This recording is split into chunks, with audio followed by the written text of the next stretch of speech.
मिरजेमध्ये पत्रकार दिन व सर्व पत्रकार संघटनांनी एकत्र येऊन उत्साहात साजरा केला। आचार्य बाळशास्त्री जांभेकर यांना विनम्र अभिवादन करण्यात आले। लोकशाहीतील चौथा स्तंभ असणारी माध्यमं ही अबाधित राखण्यासाठी पत्रकारांच्यात एकी असणं गरजेचं आहे। पत्रकारांच्या अडीअडचणी सोडवण्यासाठी शासन आणि प्रशासन हे नेहमी पत्रकारांच्या पाठीशी राहील असा विश्वास माजी पालकमंत्री डॉक्टर सुरेश भाऊ खाडे यांनी व्यक्त केला। मिरज शहर पत्रकार संघाच्या वतीने मिरजेत आयोजित करण्यात आलेल्या मराठी पत्रकार दिनाच्या कार्यक्रमात डॉक्टर सुरेश भाऊ खाडे बोलत होते। यावेळी आमदार इद्रिस नायकवडी, जनसुराज्य पक्षाचे प्रदेश अध्यक्ष समितदादा कदम, मिरजेचे पोलीस उपअधीक्षक प्रणेल गेल्डा, महापालिकेचे आयुक्त सुनील गुप्ता, मिरजेच्या तहसीलदार सौ अपर्णा बोरे, मिरज शहर पोलीस ठाण्याचे निरीक्षक राजकर, मिरज ग्रामीण पोलीस ठाण्याचे निरीक्षक अजित स्मिथ, महात्मा गांधी पोलीस ठाण्याचे सहाय्यक पोलीस निरीक्षक संदीप शिंदे, मिरज शहर वाहतूक शाखेचे सहाय्यक पोलीस निरीक्षक सुनील गिंदे हे उपस्थित होते। आद्य पत्रकार बाळशास्त्री जांभेकर यांच्या प्रतिमेला पुष्पहार अर्पण करून आणि दीप प्रज्वलन करून कार्यक्रमाला सुरुवात करण्यात आली। कार्यक्रमाचे सूत्रसंचालन जालिंदर फुलवाड यांनी केले तर प्रमुख पाहुण्यांचे स्वागत मिरज शहर पत्रकार संघाचे अध्यक्ष प्रास्ताविक रवींद्र कांबळे यांनी त्याला आभार प्रदर्शन ज्येष्ठ पत्रकार के.के. जाधव यांनी मानले।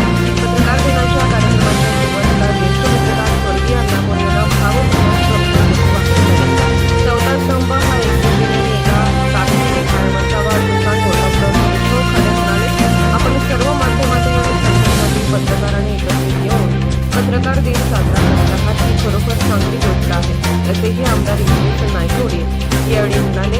मिरज शहरामध्ये पत्रकारांचं भवन उभारण्यासाठी शासनाकडे पाठपुरावा केला जाईल। शासन आणि प्रशासन पातळीवर पत्रकारांच्या सोबत बैठक आयोजित केल्या जातील। त्याचबरोबर पत्रकारांचे प्रश्न सोडवण्यासाठी नेहमी आपण पत्रकारांच्या सोबत राहू असा विश्वास जनसुराज्य युवा शक्तीचे प्रदेशाध्यक्ष समित कदम यांनी व्यक्त केला। पोलीस उपअधीक्षक प्रणेल गेल्डा म्हणाले, माध्यमांची विश्वासार्हता ही फार महत्त्वाची आहे। त्याचबरोबर लोकशाही अबाधित ठेवण्यासाठी माध्यमाने निर्भीडपणे आपली पत्रकारिता करणे गरजेचे आहे। माध्यमात होत असलेल्या वेगवान बदलाच्या पार्श्वभूमीवर सर्वच माध्यमांनी जलद बातमी देत असताना ती माहिती तपासून आणि वस्तुनिष्ठ माहितीच्या आधारे द्यावी असं मतही पोलीस उपअधीक्षक प्रणेल गेल्डा यांनी व्यक्त केलं।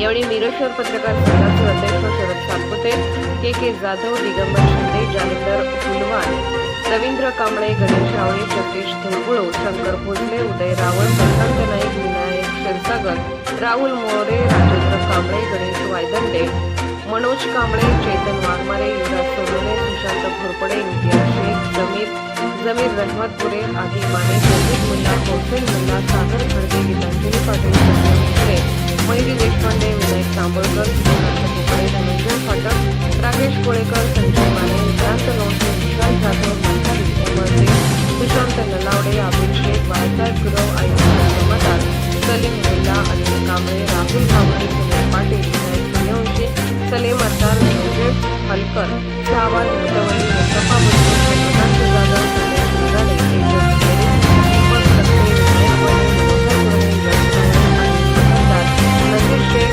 काळे, अल्ताफ हबीब, जीवाय पाटील, पाटील,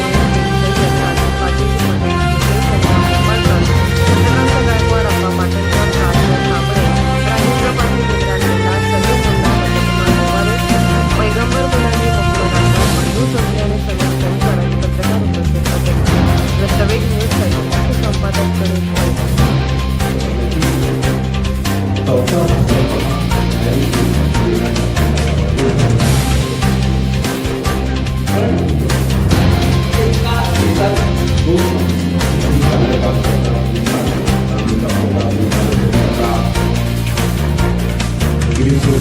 विचारपूर्वक एज्युकेशन करता, त्यामुळे प्रशासन तुमच्यावर आम्ही का म्हणून येतो ते आम्हालाही मार्गदर्शन मिळतं। एखादा बाबा काय आलं, पेपर वाचला, मी सगळ्या पेपर बघितले किंवा मीडिया बघितले, बाबा हा रस्ता खराब झालाय, आता तो आमच्या नजरेत आला नसेल तरी आम्ही दुसरी इथे जातोच आम्ही, हा रस्ता खराब झाला म्हणून पेपर आलो होतो, बाबा काय झालं बाबा, तर तो रस्ता करून टाका, एक मार्गदर्शन चांगलं मिळतं आपल्याला।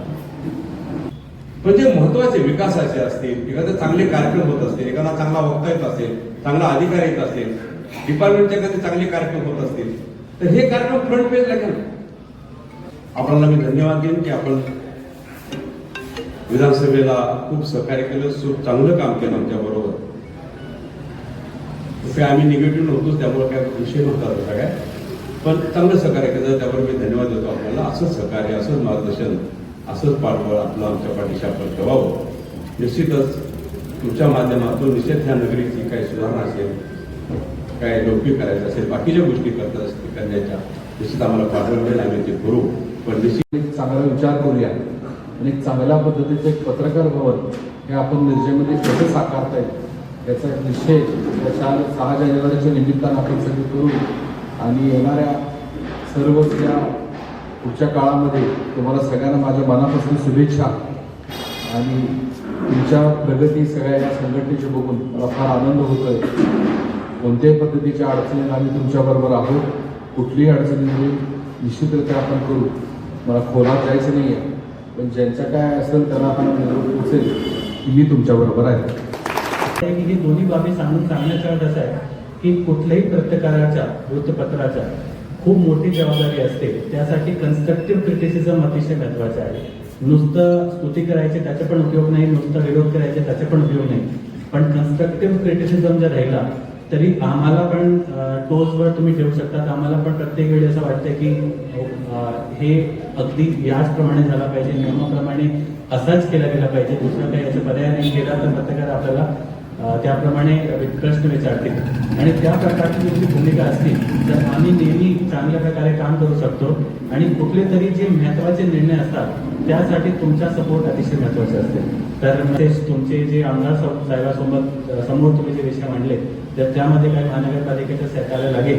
जसं तुम्ही म्हटलं की मागच्या वेळी सुद्धा आयुक्तांनी काही पत्र दिला होता, तर त्यासाठी जे सहकार्याची अपेक्षा असेल ते 100% महानगरपालिकेच्या वतीने करण्यात येईल. मीडिया हे लोकांची मते व्यक्त होण्याकरता महत्वाचं आहे. लोकांना काय वाटतं हे सुद्धा मीडियाच्या म्हणजे आपल्या माध्यमातून सगळ्यांपर्यंत पोहोचलं पाहिजे. त्यासोबतच दुसरं म्हणजे लोकांपर्यंत तथ्य पोहोचवण्याकरता जे काही तथ्य आहेत, ज्या काही फॅक्ट्स आहेत त्या लोकांपर्यंत जशाला तशा कुठलाही रंग न लागता, कुठलाही त्यामध्ये डिस्टॉर्शन किंवा कमी किंवा जास्त न करता, मात्रा कमी जास्त न करता किंवा तीव्रता कमी जास्त न करता लोकांपर्यंत जे जसं आहे ते तसं पोहोचवण्यासाठी मीडिया खूप महत्वाची भूमिका बजावतोय. पहिला जो विषय आहे तो आहे विश्वासार्हता, क्रेडिबिलिटी. माध्यमांची विश्वासार्हता ही अतिशय महत्वाची आहे. कारण एखादं वर्तमानपत्र ज्यावेळेस माझ्या घरी येतं त्यावेळेस माझा विश्वास असतो की ह्यामध्ये लिहिलेलं सगळं खरं आहे. आणि त्या विश्वासाने मी ती बातमी वाचत असतो एक वाचक म्हणून. ती वाचत असताना ती विश्वासार्हता सर्व माध्यमांनी कायम ठेवणं अतिशय आवश्यक आहे. आणि दुसरं आहे त्याच्याच संबंधित फेक न्यूज, हे आपण कायम ऐकतो. फेक न्यूज सुद्धा एक असा प्रकार आहे ज्याने कुठेतरी लोकांचं चुकीचं मत बनवायला प्रयत्न केला जातो किंवा लोकांपर्यंत चुकीची माहिती पोहोचवली जाते. त्यानंतर तिसरा आहे राजकीय आणि व्यावसायिक हस्तक्षेप, कमर्शियल अँड पॉलिटिकल इंटरफरन्स. हे सुद्धा आपण जर बघितलं की एक इंट्रोस्पेक्शन साठी प्रश्न आहे. तुम्ही स्वतः एखादी बातमी लिहित असताना त्याचा ड्राफ्ट लिहून झाल्यानंतर तुमच्या मनात जे प्रश्न येतात ते सगळं म्हणजे सेल्फ सेन्सरशिप. स्वतःच सेन्सरशिप स्वतःच्या बातमीला केली की मी हे जर छापलं तर कुणाला काय वाटेल, ह्याचा तुम्ही केलेला विचार म्हणजे सेल्फ सेन्सरशिप. आणि यामध्ये बऱ्याचदा आपण विचार करतो हे असं झालेलं आहे, मी लिहिलंय, हे असं जर लिहिलं तर कुणाला काय फरक आहे, ह्यांना फरक पडेल का, त्यांना फरक पडेल का, हा आपण विचार केल्यानंतर बातमीमध्ये जर काही बदल केला तर त्याची जबाबदारी आपण. कारण तो आपण तथ्यामध्ये केलेला बदल असेल किंवा तथ्याच्या मांडणीमध्ये केलेला बदल असेल, जेणेकरून 100% जो अर्थ जसा पोचायला पाहिजे तो न पोचता कुठेतरी त्यामध्ये कमी जास्त होईल. ही झालं सेल्फ सेन्सरशिप. हा सुद्धा मीडिया समोरचा सध्या एक खूप मोठा भेडसावणारा प्रश्न मला वाटतो. हे सगळं मी बोलतोय पोलीस अधिकारी म्हणून नाही, एक वाचक म्हणून, आपल्यातलेच एक नागरिक म्हणून बोलतो आहे.